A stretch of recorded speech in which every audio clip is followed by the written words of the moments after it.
Last night you laughed at the joke that didn't land, you nodded at the film everyone swore was genius, then complimented the truffle foam you quietly pushed around the plate. No one forced you, still there you were, agreeable, fluent, a little out of sync.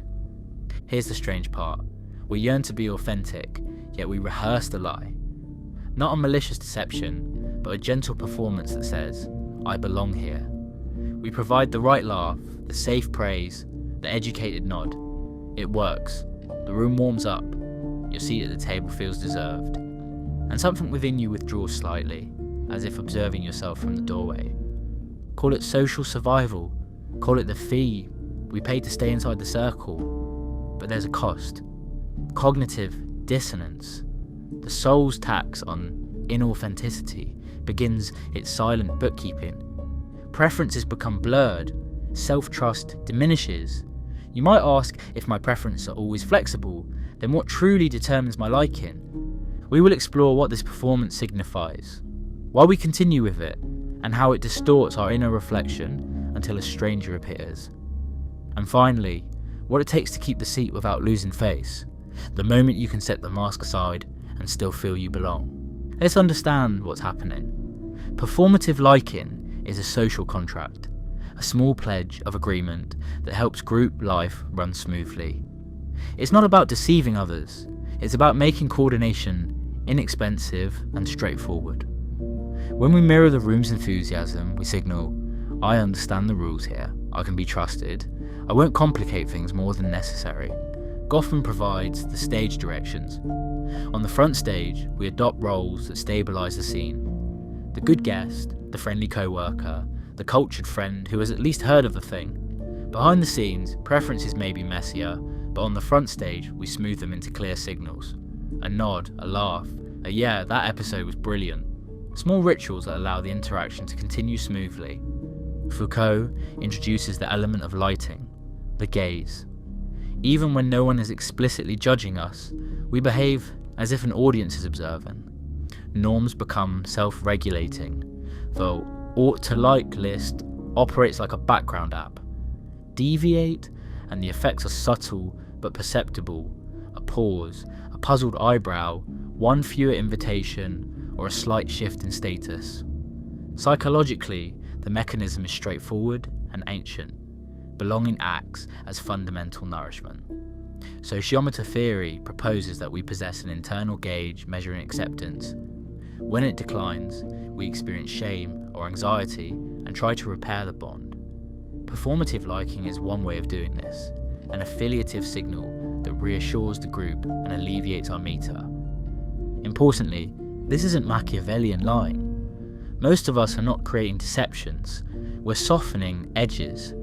We say, it's good, when we mean it was fine, because the cost of precision feels greater than the benefit of honesty.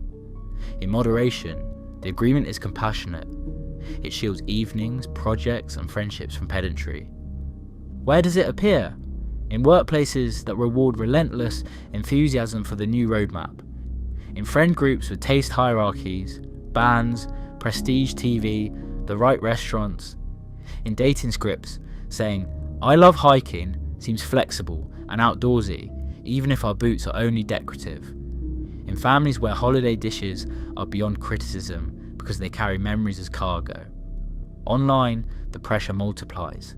Likes and watch lists are public ledgers, algorithms reward predictable tastes, and misaligned takes follow you. Benchmarks and canons become scripts we recite to signal literacy. And why do we sign? Because occupying the seat at the table isn't just about a chair, it's about gaining access to information, protection, and future opportunities. Social capital flows through channels maintained by mutual agreement. Small conveniences provide convenience. The logic is straightforward. Accept a little ambiguity now to avoid conflict later. But every contract has terms. When the performance becomes routine, the fee accumulates. Subtle, cumulative, easy to miss. That fee is psychological and ultimately philosophical. Here's how the cost accumulates. A signal goes out, I belong here, while a quieter sensation replies, not quite. The friction between them is cognitive dissonance. To ease it, the mind begins its accounting. It revises memories so the disliked film seems acceptable, rounds off the complaint about the meal into a neutral shrug, or tilts praise with irony. Each maneuver reduces discomfort and diminishes the clarity of the self that once felt otherwise. With repetition, the essence becomes dull, preferences blur, desire diminishes to a faint level. The menu, playlist, and queue of titles cease to be invitations and become tests, where the safest, clearest option is the only response that matters. This isn't indecision, so much as a quiet inability to desire vividly. Self-trust wanes. When the social yes overrides the felt no, the nervous system learns its signals are negotiable. Hunger is bargained with. Boredom is rationalized as duty. Delight is deferred for consensus. Competence grows. Recognizability to oneself diminishes. Coordinates that once organized, preferences blur into approximations of what will appeal to the room. Resentment builds up in the cracks, not an explosion, but a residue, an inward eye roll, a half compliment that keeps the surface smooth while leaking disdain, a private story in which others demanded too much when refusal simply never came. Identity drifts, the mirror retains the same features, the expression appears borrowed, roles develop muscle memory. The flexible one, the good sport, the enthusiast. Performances that once eased a night start to feel like a face. Ask what you love, and before your desire responds, a cabinet of other people's enthusiasms offers itself first. Cognitively, the loop relies on familiar scripts, post hoc rationalization that twists belief to fit yesterday's signal, compartmentalization that divides public and private taste, ironic distance that praises with scare quotes, over-intellectualization that frames judgment as literacy and pushes sensation to the margins, elegant and corrosive. The cost is both emotional and epistemic. Data about nourishment and depletion no longer reaches decision-making centers. Taste becomes indistinct noise. The self shifts from being an organism driven by appetite to an aggregator of consensus. Over time, the inner map loses landmarks. Navigation turns into guesswork. There is also an energetic aspect. Performance demands attention. It requires suppressing micro-expressions, crafting safe phrases, and predicting how each line will land with every listener, including those who internalize. After a week of such vigilance, solitude becomes less about replenishment and more about decompression. The person who returns often feels intact, but faint, like a copy of a copy. Social feedback reinforces the cycle. Fluency is rewarded with warmth, access, and a low-risk status for those who never delve beneath the surface. The smoothest performance becomes the standard of inclusion. Clarity surpasses accuracy. Minor deviations are seen as static, not heresy. Over time, the sensible choice of maintaining peace rewires the system that should recognize desire. At the signal and reception levels, the sociometer monitors outcomes. Acceptance provides microdoses of relief. Misalignment signals threat. Comfort increases as the self-signal weakens, and this weakening encourages more performance in pursuit of greater ease. Contexts differ. Some groups accept a simple "not for me" without breaking apart. However, the incentives encourage surfaces that glide past each other. The more they slide, the less friction the group experiences, and the less traction the individual maintains. When the ledger accumulates enough lines, the nature of the cost shifts. What started as a coordination strategy begins to resemble a question of meaning. If preferences are borrowed, what anchors the I that borrows them? If recognition relies on performing recognizable tastes, what happens to the parts that never make the set list? Psychology leads into authorship. The mask's appeal, in other words, is not only social, it is existential. Beneath the surface of psychology lies a more profound gravity. We don't pretend to like things because we are weak. We pretend because the alternative can feel like free fall. Tastes are reassuring rails. Strip them away, and the realm of possibility yawns open. That space is freedom. Yes, but it also brings vertigo. Existentialism identifies that sense of vertigo. Heidegger's language is austere, but compelling. In daily life, we drift into the they, das Man, the anonymous chorus that whispers how a person like me behaves, eats, watches, and applauds. The they is not a villain, it is the default atmosphere of social life. Under its sky, we inherit meanings that are already decided. Our preferences come pre-made. Moving from that ordinary, everyday existence towards authenticity does not mean leaving the world. It means listening to the quiet call that asks, is this mine? And responding with authorship. Sartre describes the detour around authorship as bad faith. We fall into roles so entirely that the role appears to choose us. The waiter is merely a waiter, the academic merely a mind. Bad faith offers comfort because it restricts us. If the script is predefined, we are spared the burden of choosing a self. Performing enthusiasm for accepted objects is part of that comfort. You are the kind of person who enjoys this, therefore you are the kind of person. The loop neatly completes itself. Kierkegaard, earlier and more devotional, describes a related ache, despair, as the refusal to be oneself. We hide impossibility without commitment, or in rigid necessity without inwardness.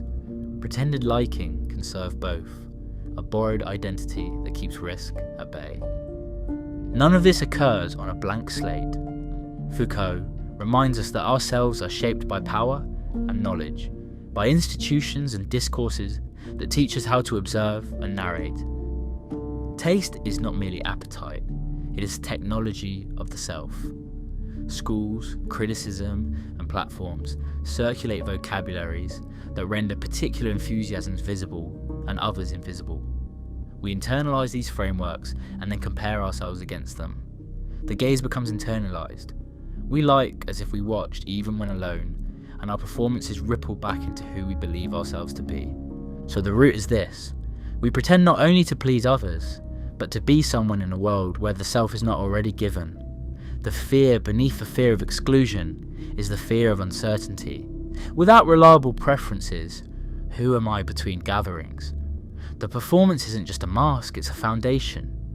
What then is authenticity in a social world we cannot escape? Not heroic nonconformity, which often merely reverses dependence. Not purism, mistaking friction for truth.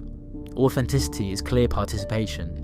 We maintain the chorus but stop lip-syncing. We allow the they to inform us without letting it author us.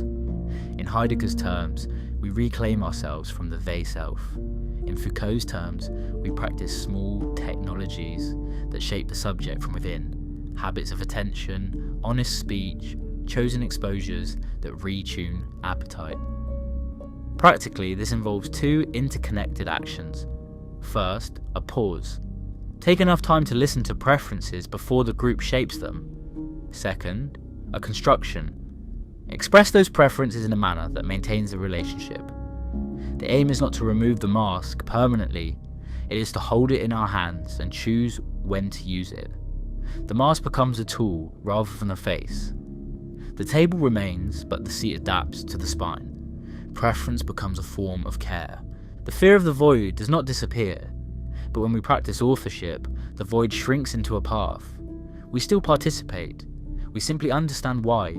Our yes carries the weight of choice. Our number does not banish us. The mirror stops reflecting a stranger and begins reflecting a person with others, without being erased by them. That is the root, not authenticity against society, but authenticity within it, chosen, aware, and alive enough to belong without pretending. Two truths share the space. The performance keeps groups moving. Authorship keeps a self-legible record. Neither cancels the other. They jostle, exchange favours, and impose costs. A soul's toll collected in moments of polite consent. Not villainy, coordination. Yet the ledger records something real. Desire becomes low contrast. The mirror reflects a familiar face with a borrowed expression. The seat at the table feels earned and slightly off. Behind it all, the void waits, a space of possibility that can appear as freedom or vertigo, depending on the day. The question isn't which side wins. The real focus is co-authorship, social form shaping an individual and an individual shaping the forms. When the mask is revealed, its significance shifts. The same gestures, laughter, praise, agreement, appear less like lip-syncing and more like deliberate participation. Nothing heroic, just a clear understanding of what is being exchanged and why the exchange happens. So the contradiction persists and becomes workable. Belonging and recognizability sit together, uneasy yet necessary. The table hums, the chorus continues. The mask does not vanish. It becomes an object among other objects,